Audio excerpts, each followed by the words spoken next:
والحمد لله رب العالمين بارئ الخلائق أجمعين باعث الأنبياء والمرسلين ثم الصلاة والسلام على أشرف الأنبياء وسيد المرسلين حبيب إله العالمين المصطفى أبي القاسم محمد اللهم صل على محمد وآل محمد وعلى آله الطيبين الطاهرين المعصومين المنتجبين الذين أذهب الله عنهم الرجس وطهرهم تطهيرا اللهم صل على محمد وآل محمد.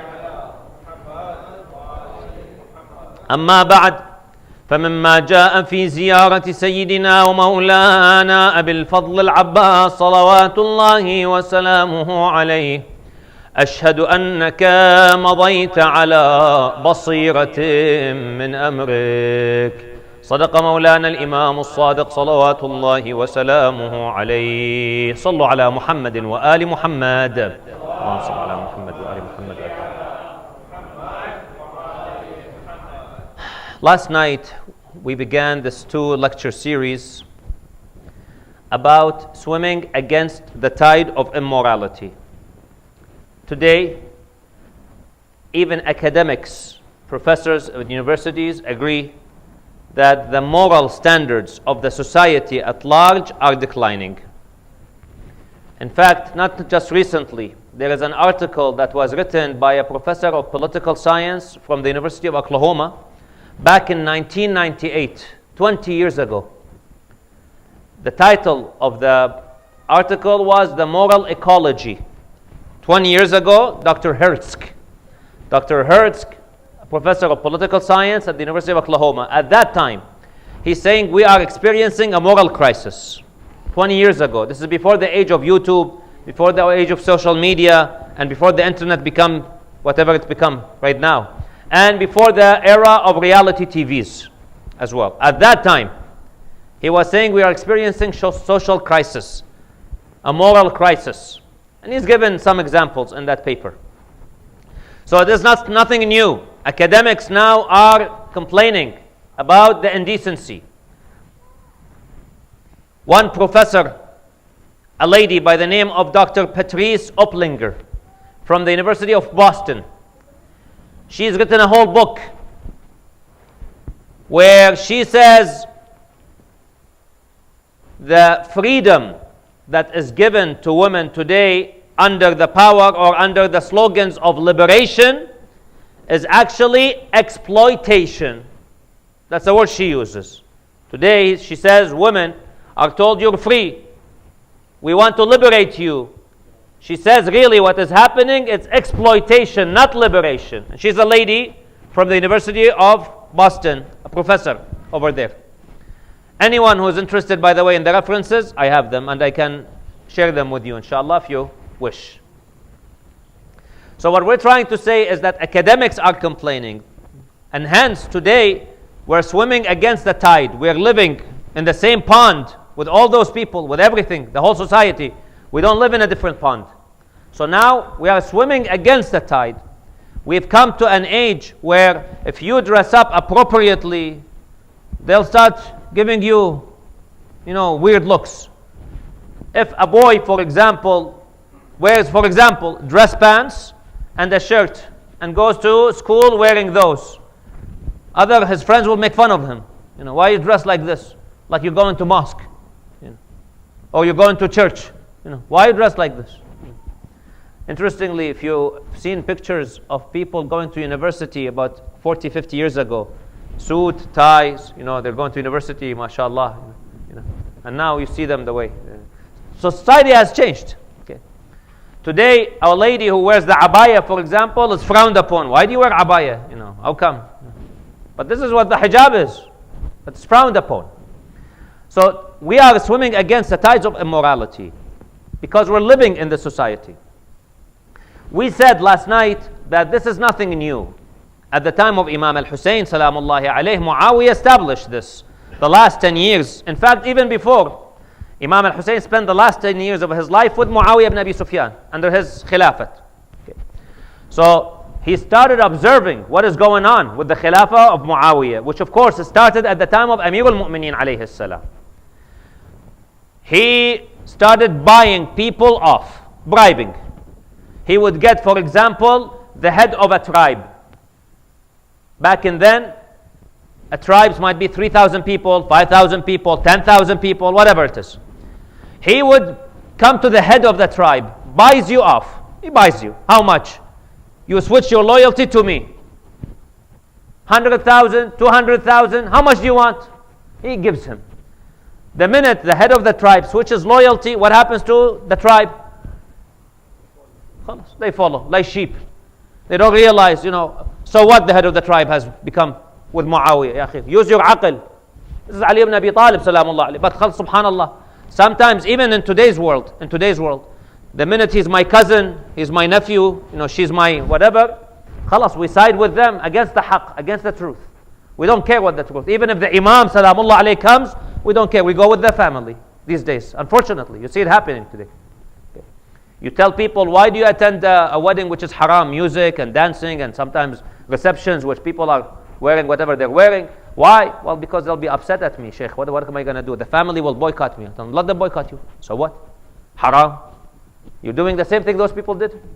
You're choosing your ashira, your family, your tribe, over the laws of Allah. What's the difference? What's the difference? So at that time, that's what Muawiyah used to do. Bribe the whole tribe. Just buy the head and khalas. Everyone follows. Okay. He fabricated hadith. Made up hadith. Pay people off, and again, factories generating hadith. Abu Huraira gives you whatever you want. Just pay the right price. Samara ibn Jundub gives you whatever you want. Just pay the. And last night we mentioned 400,000 dirham for one hadith. So pay khalas. Fabricates hadith. Killing the ulama. Moving people away from the ulama. Moving people away from the Ahlul Bayt. Changing the sunnah of Rasulullah sallallahu alayhi wa alayhi. Changing the sunnah. I told today in Salat al-Jum'ah, the people, Muawiyah went to Medina, and he led Salat al-Jama'ah. He did not say Bismillah ar-Rahman ar-Rahim, just like we hear today. He said Allahu Akbar, and then Alhamdulillah Rabbil Alameen, and so on. Just like we hear sometimes today. The Sahaba, the companions, then jumped on him after the Salat. They jumped on him.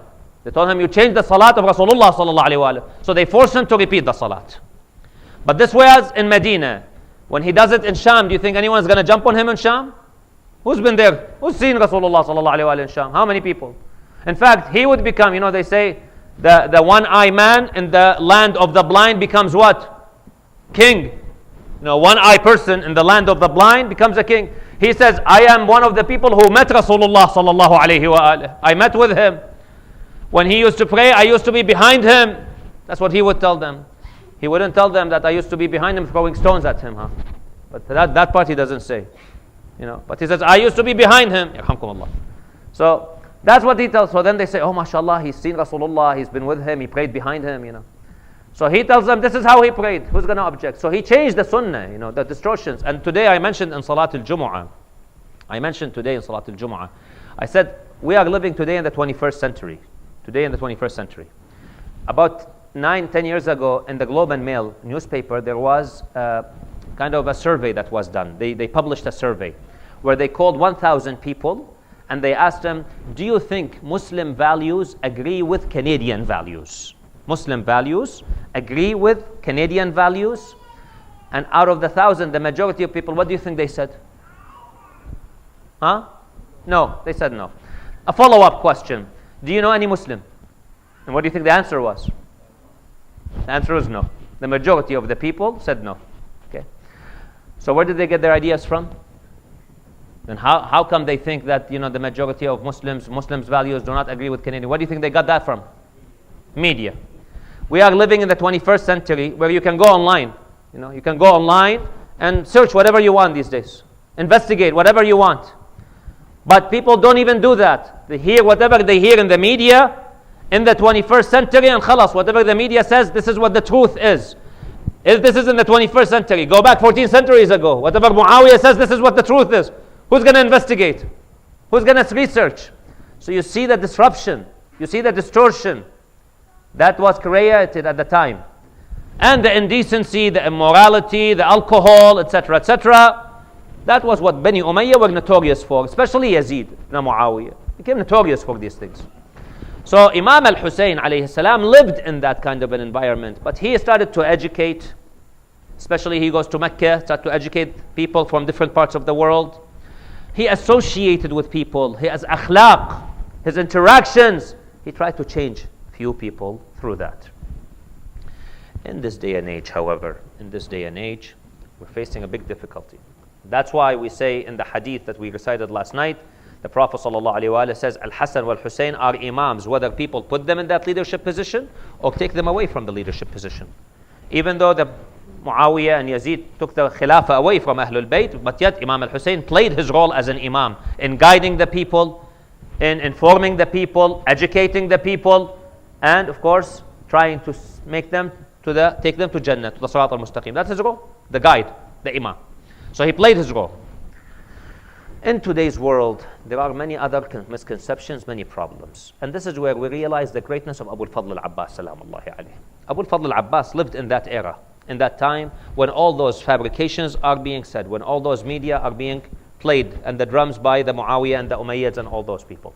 That's why we say in the ziyarah of Abu al-Fadl, Ashhadu, I bear witness, that you went with your brother, أنك مضيت, that you went, على بصيرة من أمرك, with understanding. يعني Abu al-Fadl al-Abbas, salamullahi alayh, did not go with Imam al-Hussein because he's my brother. And what will we do? One day they came to Abu Lahab, the Prophet's uncle. They said, we're going to kill Muhammad, sallallahu alayhi wa alayh. One day he said, no, you can't kill him. You want to fight against him, stone him, do so, but don't kill him. Why not? Well, what the Arabs will say if they know that my nephew, I knew he was going to be killed and I didn't do anything about it. That'll be a shame. I'll be embarrassed. So don't embarrass me. So is he doing it qurbatan ila Allah ta'ala? No, he's doing it because he's nephew. There'll be tribal issues. People will blame him, accuse him. So that's why he said, I don't want to do that. Here, Abu al-Fadl al-Abbas, salamullah alayh, goes with Imam al-Hussein because the same thing, he's my brother. And what will the people say if I don't join my brother? My brother gets killed and I'm here. Is that the reason he went? No. Ashhadu annaka madayta. This is the ziyarah of Imam al-Sadiq alayhi salam to Abu al-Fadl al-Abbas. I bear witness you went with full understanding. Full understanding. I'm not joining him because he's my brother, because he's my imam. He's the Imam al-Ma'soom. And that's what he says when he let go of the water, when he did not drink the water. He says, Ya nafs min ba'di al-Husayni huni. It's my soul. After Hussein. What? You want to live after Hussein? What do you want to drink? Okay. فَمِن بَعْدِهِ مَا كُنْتِ أَن تَكُونِ, until he says, these are not the teachings of a man who has full certainty, yaqeen. I have full certainty in him. These are not the actions of somebody who has full certainty. He understands. When they cut off his right hand, he says about his right hand, and he's talking to the enemies of Allah. Wallah in qata'tumu yamini inni uhami abadan an dini. Wallah, if you cut off my right hand, I swear to Allah, I will continue to defend my religion, not my brother. Yes, he is my brother, but I'm not defending him because he's my brother. Tribal issues. No, this is deen. This is the religion of Islam. I'm defending the religion. This is the Imam. وَعَنْ إِمَامٍ صَادِقِ الْيَقِينِ. An Imam. I'm defending the Imam al-Ma'soom. This is the full understanding. A young man, he was born in the year 26 after Hijrah. 26 after Hijrah. So he was about 34, 35 years old in Karbala. Interestingly, some historians say that's the same year Yazid ibn Muawiyah was also born. Yazid was also born in 26 after Hijrah. Some historians say 25 or 26. So they were about the same age, give or take. 35-year-old, 34-year-old is offered life. Shimr ibn al-Jawshan comes and says, we are from the same tribe as al-Banin. al-Banin and us and Shimr from the same tribe. So bring al-Abbas, he's our cousin. Bring him. And he offers him safety. He says, Abbas, Ya Abu al-Fadl, leave Abi Abdullah. I will make sure that no one harms you. You will escape safely.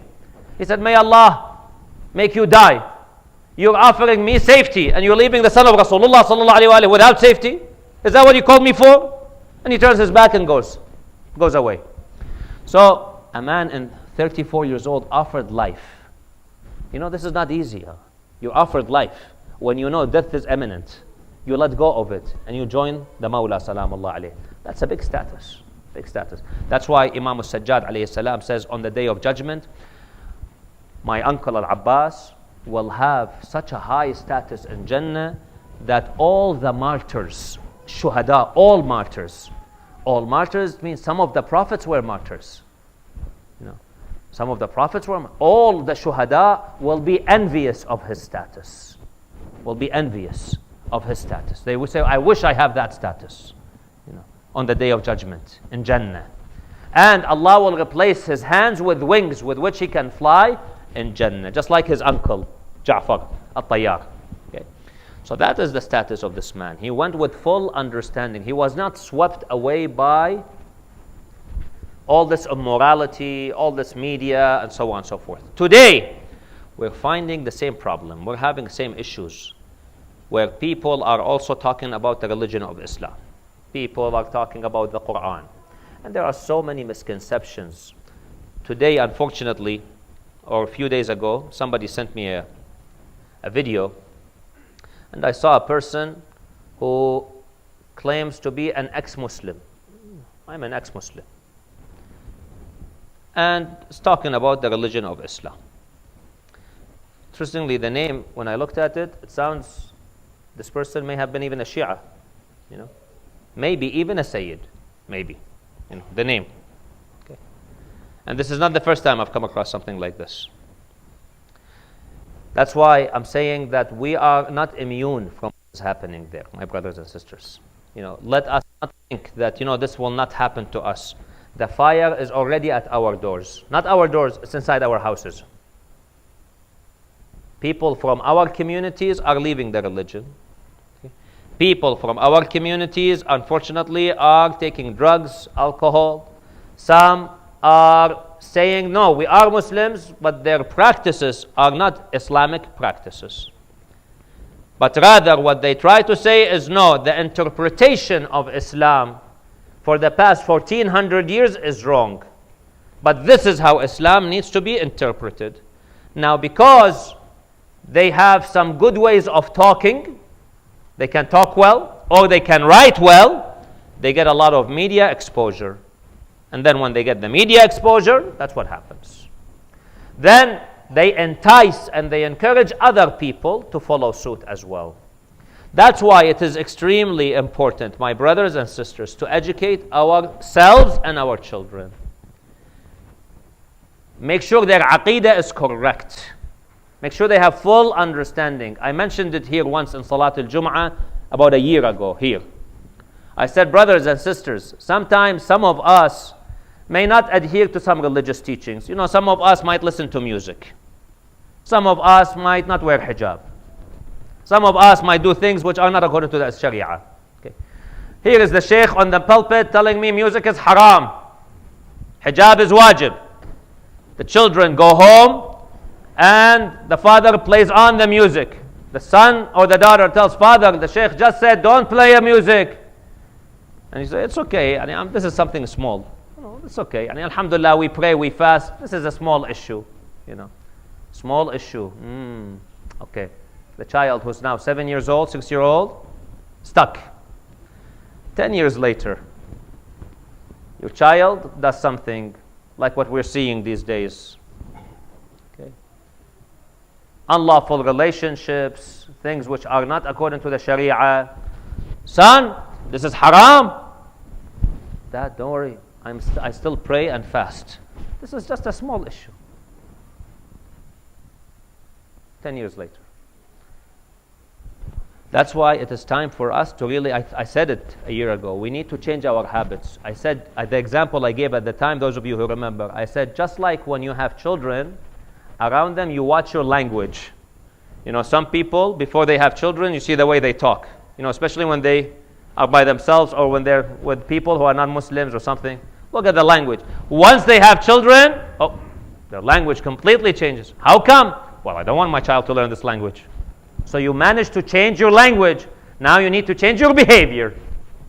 Just like you change your language, change your behavior. Because the consequence is very big. I'll give you an example. I came across a community, a group of people in my travels. The parents used to live in a Muslim country. They used to attend concerts in Muslim country. Okay? They moved to Western countries. Their child came one day and said, I would like to attend the concert. Oh, no. This concert has drinking, alcohol, things like... No, don't worry, Dad. It's the same singer who you used to attend back in those countries. Same one, huh? Believe me, it's the same one.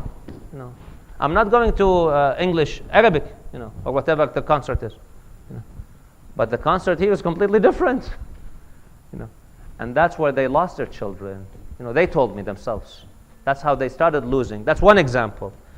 To him, it was okay because he was living by the traditions. The traditions of the society, that Muslim society, the traditions set some boundaries. You come to the West, these boundaries are taken off, brother. Khalas. Where do you set your boundaries? Once you are outside the boundaries of Sharia, then what is the limit? The sky is the limit. That's why don't tell me, Sheikh, it's only music. Don't keep nagging on us about the music. You think it's a small thing. What will your children do? You listen to what one singer on that CD. Tomorrow your child will come, says, Father, I'm going to that concert of that same singer. You're listening to it on the CD. I'm going to his concert. What are you going to tell him? No? Don't go? You've been listening to him for the past 20 years. What are you going to tell? Honestly, think about it. So we really have to start thinking in the future. Look down 20 years from now, 15 years from now. Alhamdulillah, our parents raised us in these places, in these majalis. Our parents had moved from our countries. Some of us, in fact, many of us are born in those countries. We were little when we come here. We still have that remnant, the precipitation. But here it's different altogether. Your children are born here. They've grown up here. You really have to start thinking. So there are many issues. Man, you can't swim against, it's difficult to swim against the tide, but you got to prepare them when they're young. That this is the laws of the Sharia. We have to adhere to it to the best of your abilities. There are some misconceptions. For the time that we have, we'll mention few. One, people say that Islam does not respect women. Islam restricts women. One example I heard from some people, why is it that the woman gets half the inheritance of the man? This is against the freedom. Okay. We say to her, you don't have to work. You can stay at home, and either your father or your husband or your brother, or if none of the above, the society has to take care of you. You never have to go to work. Okay. Because now you can choose to go to work. It's up to you. But you don't have to go to work. Someone has to take care of you. Because the man has to take care of you, whether it is your father, whether it is your brother, whether it is whatever, your husband, therefore you get half the inheritance. Because all the money from the inheritance you receive is yours to keep, 100%. You get $500,000 in inheritance, you keep it in the bank, you call the mutual funds and say, I want to do business, I want to do investments in stocks, You call the mutual fund companies and those investment companies, and you tell them, here is $500,000, do business for me. Khalas, you become multimillionaire. And all the money is yours. Your husband says, Hajjiyah, sister, my wife, I need a little bit, give us, Habibi, I love you, wallah, but go figure it out yourself. From a religious point of view, she can do that. Can the husband do that? No. The husband has to, from the Sharia perspective, make his wife live according to his standards, his income standards, financial standards. Somebody makes $40,000 a year. He says, this is all I can afford. This house, this car, for example, these necessities, this is all I can afford, $40,000. He gets a new job, something happens, starts a business, for example, now he's making $150,000 a year, for example. Now, He cannot say, well, she says, okay, well, now you're making 150, alhamdulillah, so buy us a bigger house. Well, you've been living in this one since, for the past 10 years, khalas, live in it. Why are you greedy? No, you have to make her live according to your financial standards. You used to make 40, okay, that was your standard. Now you make 150, these are now your standards. So, you can, now you go, buy her a bigger house. Wallah, one day Amir al-Mu'mineen alayhi salam, Imam al-Sadiq alayhi salam, one day goes to somebody's house, and he knows this person, mashallah, is wealthy. But it's a tiny house. He says, why are you living in this house? He says, well, because I inherited it from my father. So, I just don't want to leave it. It's sentimental to me. He says, sentimental to you, go buy another one. But this does not correlate with the ni'mah that Allah has given you. وَأَمَّا بِنِعْمَةِ رَبِّكَ فَحَدِّثْ. Allah gives you ni'mah. This does not correlate with the ni'mah. Now don't go buy a palace, but buy something decent, bigger enough, bigger than this. So, because the woman is not financially responsible, she gets half. Islam is not being unfair to her. But the man has a financial obligations. Okay? The man has a financial obligations. They say, how is that? Why Islam says only 2 women for 1 man in the witnesses? In witnesses, 2 women versus 1 man. Why is that? That's unfair. We say, no. There is a hormone produced at the time of pregnancy called oxytocin. Look it up. In fact, my PhD supervisor, one day he came, told me, he said, my mother used to work on this hormone. She was a professor at Queen's University. His mother used to be a professor. And he told me this story, I'm narrating it firsthand. He says, one day back in the 70s or whenever it was, when there was no regulations on research, he said, my mother took this hormone and brought it home. And she told my father and my older brother, come here. So they came, guinea pigs, So she took a deck of cards and she said, what is this? Like, this is king. Okay, then they put it down. Okay, which one is this? I don't know. What else is in the deck of cards? This is not our business. Who knows about these things? What else is there? Huh? Queen? A jack? MashaAllah, jack. Okay, jack. Okay, the jack. Whatever. Anyways.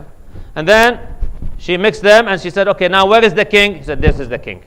Okay. Where is the jack? This is the jack. Okay. So they remembered. Okay. Then she injected them this hormone. She injected them the hormone and she waited a few minutes. Guinea pigs. Few minutes.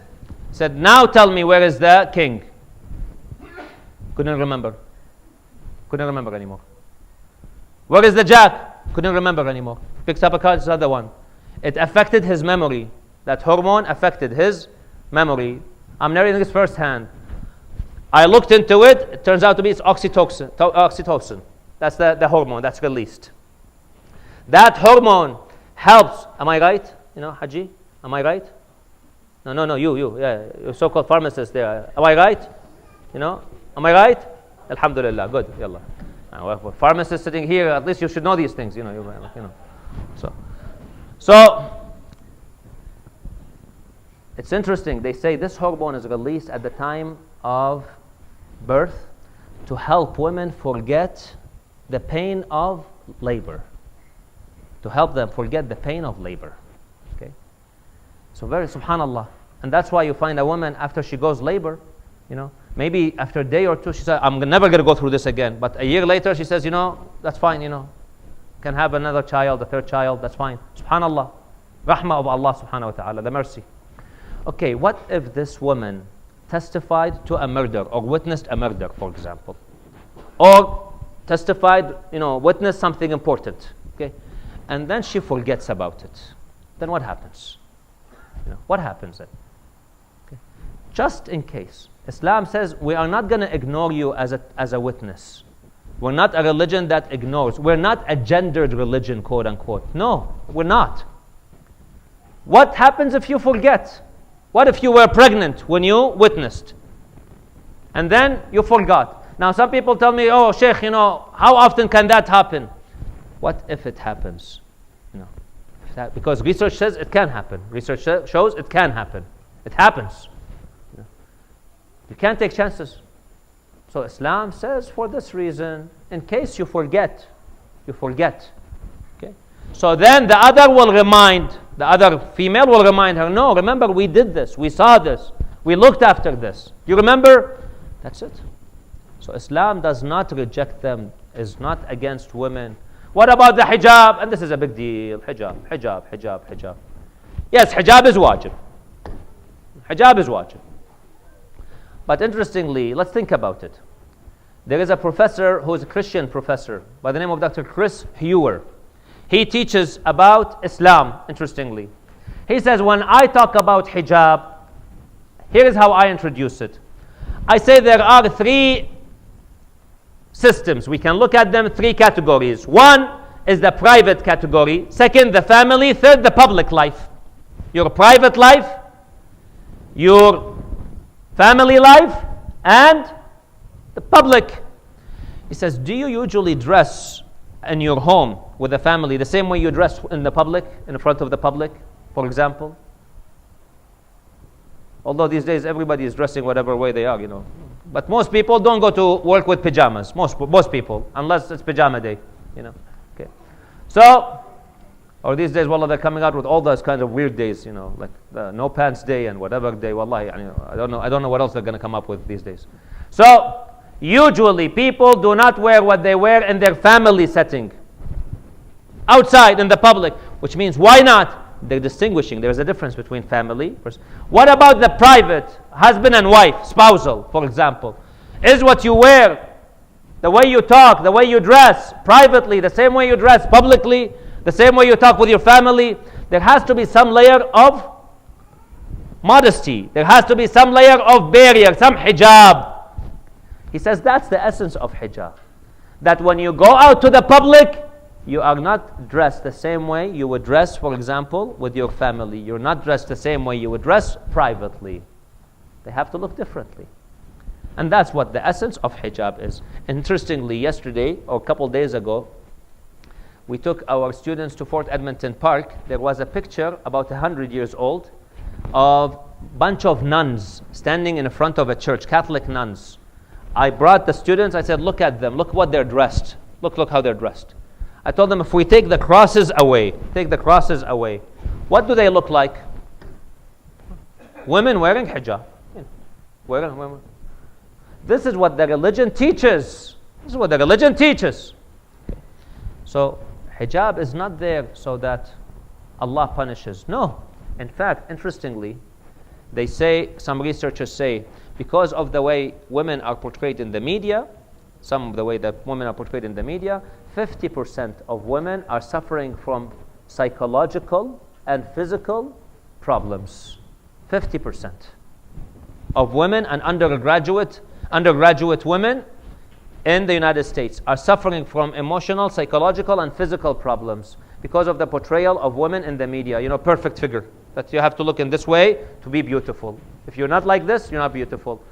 Hijab came to solve that problem. So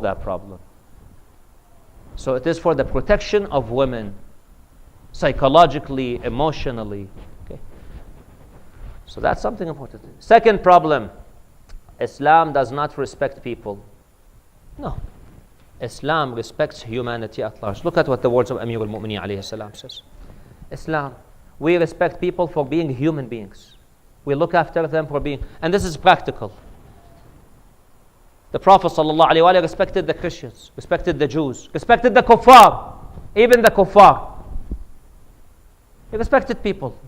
Those who came to fight him, he defended. That's it. Otherwise, he did not. He respected people. Imam Ali alayhi salam, during his time, there were Jewish people. There were Christian people. There were the Khawarij, who were accusing him of being kafir. But he let them go. Khalas. Freedom of speech. Respects people. So Islam respects. Now we respect. It doesn't mean we agree with the ideologies or the philosophies. Doesn't mean we agree with them. And this is not only us, brothers and sisters. Catholics, Orthodox Jews, they have certain standards. They don't compromise. They say these are certain things that we don't agree with. These are wrong. According to our religion, these are haram. You practice them, it's up to you. You want to practice, go ahead and practice them. But is it halal? No, it's not halal. It's haram. Don't expect me to accept it as part of my religion. It is not. But I respect those who do them. That's their choice. Freedom of choice. Freedom of expression. Okay? But there is a fine line. One day I told some people, I told them it'll be interesting to actually draw the fine line between the freedom of religion versus the freedom of expression. Where do you draw the line? It's a very big gray area. If my religion says this is haram, it's haram. But the freedom of expression says, no, you have to accept it. Well, what about my religious rights? Where are my religious rights? Okay. Becomes a gray area. Okay. We respect it, but does not mean we agree with it. It's haram. Unlawful relationships, haram. It may be legal, but haram. Yeah. And there are other different kinds of categories of unlawful relationships. I don't want to get into the details. Okay. But they're haram. Alcohol, it's haram. It's legal, but it's haram. They're coming up these days. Pretty soon, marijuana is going to become legal. Okay. Does it make it halal? No, it doesn't. It intoxicates, gets people high. Problem. So that's where we need to be careful. Islam respects. But respecting doesn't mean we agree with. And that's what we have to educate our children about. Last thing is, what about violence? You Muslims are violent. Where is violence? The Quran is full of violence. No, it isn't. I gave a whole lecture once about this. The ayat that talk about violence is talking about those who are fighting against us. Any country in this world, any free country in this world, when it's being attacked, what does it do? It defends itself. If Islam is being attacked, what do you want it to do? It defends itself. Okay. When it's a state, okay, it defends itself. Okay, that's it. ISIS comes and attacks the terrorist group. What do you want the people to do? What? Muslims sit down and khalas, let them go? Defend themselves against them. So Islam does not promote violence. Those ayat in the Quran that talk may suggest there is violence. It's about those who are fighting. There are many other ayat that say, no, those who don't fight against you, you have to make peace to them, you respect them, and so on and so forth. And so on and so forth. So my brothers and sisters, we are in a time when we are swimming against the tide. But I go back, brothers and sisters, we need to really think about how are we educating our children, how are we teaching them? Because it will have an impact. Have conversations with your children about aqa'id. Open dialogue with them. Tell them, son, daughter, if something does not make sense to you, come and ask. Come and ask me. If you don't know how to answer, then go ask the ulama. Find answers. Don't leave it precipitating, because that's when they flip. I spoke to a person one day who says, this whole thing of God and whatever, I don't know. I'm skeptic of it. When did this happen? He says, when I was little, when I was 10 years old. Well, why didn't you ask? He says, I was afraid to ask because I saw somebody asking and he was reprimanded. So I got scared. I got scared of asking. So it built up in him until one day he exploded. Another person, almost similar thing. Had questions, never got answered, got reprimanded, flipped against religion, and so on and so forth. Okay? So Islam really respects people's rights. Islam is not against women. These are some fundamental values, fundamental beliefs. Try to realize them, recognize them. Islam does not have violence, but we need to educate our children. We need to teach them so that they can have full understanding of some of those problems that are happening in the world. Also, once you find it is the appropriate age, talk to your children about some of these things. You talk to them. Let them hear it from you firsthand. You explain the situation and what is Islam's view on it. So this way now they've heard it from you for the first time when you feel the age is appropriate. So when they grow up, they know, okay, no, this one I remember my father, my mother told me about this. And this is not according to our fiqh, our sharia. This is not right. Okay, because of this. And this will, inshallah, help maintain the religion of our children. Bring them to these majalis. Connect them to Ahlul Bayt.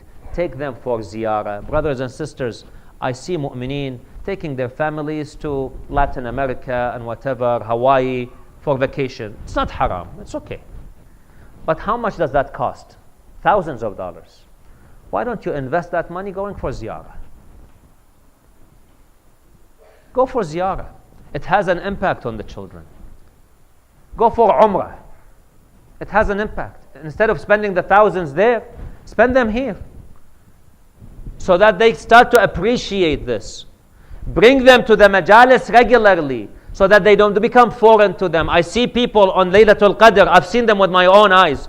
The parents are reading Dua al-Jawshan, أغثنا من النار يا رب, and the child is on his iPad or on his phone and in a different world altogether. Why? Because we've never associated them. We did not teach them Arabic. We did not teach them how to read. So obviously it's boring. It's like me going to a lecture in, for example, a language that I completely don't understand. And everyone is talking that language. And here I am sitting and I can't even read and everything. Obviously I'll be bored. So we need to teach them Arabic, invest on them, to learn Arabic, to read, to understand something at least, so that they don't get bored. They get used to it. They become habit. They understand. This is important. So let's invest this way on our children. Inshallah, this will help us somewhat to minimize the tide that we are swimming against and the problems we're facing with it.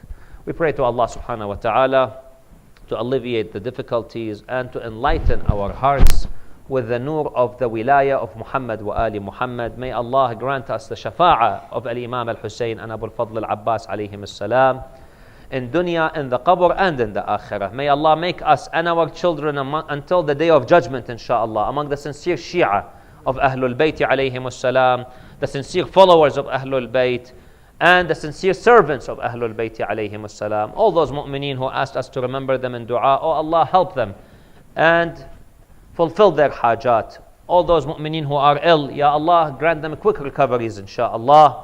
And all those mu'mineen who are suffering from lack of peace and security, may Allah bless them with peace and security, inshaAllah.